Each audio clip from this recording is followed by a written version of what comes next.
ഇന്ന് നമ്മൾ തയ്യാറാക്കുന്നത് ഒരു തേങ്ങാപ്പാൽ വെച്ചിട്ടുള്ള ഹൽവയാണ്. വെറും 3 ഇൻഗ്രീഡിയൻസ് വെച്ചിട്ടുള്ള ഈ ഐറ്റമാണ് കേട്ടോ അത്. ഇത് കഴിക്കാൻ ഒടുക്കത്തെ ടേസ്റ്റിയാണ് കേട്ടോ. അതിനായി ഞാൻ ഒരു മീഡിയം സൈസ് തേങ്ങ മുഴുവൻ എടുത്ത് ചിരകിയതാണിത്. അതൊരു മിക്സിയുടെ ജാറിലിട്ട് കുറച്ച് വെള്ളം ചേർത്ത് ഒന്ന് കറക്കിയെടുക്കുക. ഞാൻ ഈ ഒരു ബൗളിന് 2 ബൗളാണ് ഒഴിച്ചത് കേട്ടോ വെള്ളം. ശേഷം ഒരു ബൗളിലേക്ക് ഒരു അരിപ്പയിൽ തേങ്ങാപ്പാൽ ഒഴിച്ച് നല്ലോണം കൈകൊണ്ട് പിഴിഞ്ഞെടുക്കുക. എനിക്ക് ഇത്രയും പാലാണ് കേട്ടോ കിട്ടിയത്.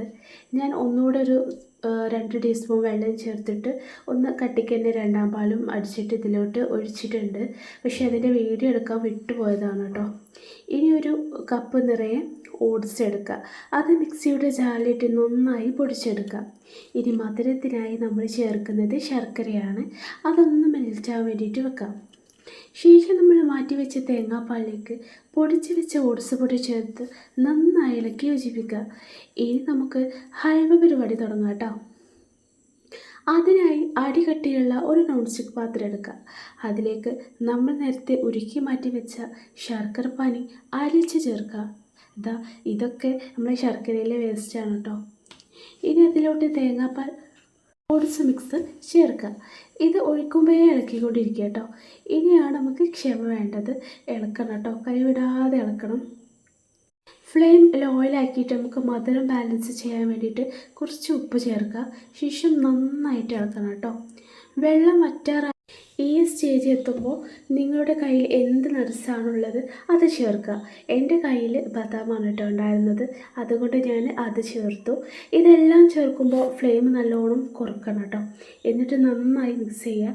വീണ്ടും ഇളക്കണം കൈവിടാതെ. ഏകദേശം ആവാറാവുമ്പോൾ ഒരു സ്പൂൺ നെയ്യ് ചേർക്കുക. വീണ്ടും ഇളക്കി എടുക്കാറാവുമ്പോൾ ഒരു അര സ്പൂണും കൂടി നെയ്യ് ചേർത്തിട്ട് നന്നായിട്ട് ഇളക്കുക. നമ്മുടെ ഹൽവ ചട്ടിയിൽ നിന്ന് വേറിട്ട് വന്നിട്ടുണ്ട്. ഇനി ഫ്ലെയിം ഓഫ് ചെയ്യാം. ഇനി ഇത് സെറ്റ് ചെയ്യാനായിട്ട് ഞാനൊരു ഈ ഒരു പാത്രമാണ് കേട്ടോ എടുത്തിട്ടുള്ളത്. നിങ്ങളുടെ കയ്യിലുള്ള ഏത് പാത്രം നിങ്ങൾക്ക് എടുക്കാം. ഇതിലേക്ക് കുറച്ച് തേങ്ങ ചിരകിയതിട്ട് നമ്മുടെ ഹൽവ അതിലോട്ട് ഞാൻ ഇങ്ങോട്ട് തട്ടുകയാണ്. വെളുത്ത എള്ളോ നട്ട്സോ ഒക്കെ ഉണ്ടെങ്കിൽ തേങ്ങയ്ക്ക് പകരം ചേർക്കാം. എൻ്റെ കയ്യിൽ ഒന്നും ഉണ്ടായിരുന്നില്ല കേട്ടോ.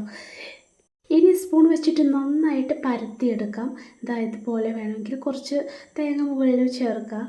ഒരു 3/4 മണിക്കൂർ ഫ്രിഡ്ജിലല്ലാണ്ട് പുറത്ത് വെച്ചതിന് ശേഷം ഞാൻ ഈ പാത്രത്തിലോട്ട് തട്ടിയിട്ടോ. അപ്പോൾ നമ്മുടെ ഹൽവ മൊഞ്ചരായിട്ടുണ്ട്. ഇനി കത്തി വെച്ചിട്ട് നമുക്ക് കട്ട് ചെയ്യാം. നമ്മുടെ സോഫ്റ്റ് തേങ്ങാപ്പാൽ ഹൽവ റെഡി. നമ്മുടെ വീട്ടിലുള്ള സാധനം വെച്ചിട്ട് തന്നെ തയ്യാറാക്കാൻ പറ്റുന്ന എന്നാൽ ടേസ്റ്റിന് ഒരു കുറവില്ലാത്ത ഈ ഹൽവ എല്ലാവരും ഒന്ന് പരീക്ഷിച്ച് നോക്കണം കേട്ടോ. കമൻറ്റിൽ നിങ്ങളുടെ അഭിപ്രായങ്ങൾ രേഖപ്പെടുത്തണം. ഏലക്കയും പഞ്ചസാരയും പൊടിച്ചത് ചേർക്കാൻ മറന്നു കേട്ടോ. ഞാൻ ഒക്കെ പൊടിച്ച് വെച്ചിട്ടുണ്ടായിരുന്നു, പക്ഷേ ചേർക്കാൻ വേണ്ടിയിട്ട് മറന്നുപോയി. അപ്പോൾ അതെനിക്ക് പറ്റാത്തതുകൊണ്ട് ഇപ്പോഴാണ് ഓർമ്മ വന്നത്. അപ്പോൾ ഞാൻ ആ ഒരു ടേസ്റ്റ് കിട്ടാൻ വേണ്ടിയിട്ട് മുകളിലിട്ടൊന്ന് വിതറി കൊടുത്തു. എൻ്റെ വീഡിയോ ഇഷ്ടപ്പെടുകയാണെന്നുണ്ടെങ്കിൽ ഒന്ന് ലൈക്ക് ചെയ്യാനും ഷെയർ ചെയ്യാനും സബ്സ്ക്രൈബ് ചെയ്യാൻ വേണ്ടിയിട്ട് ആരും മറക്കരുത് കേട്ടോ.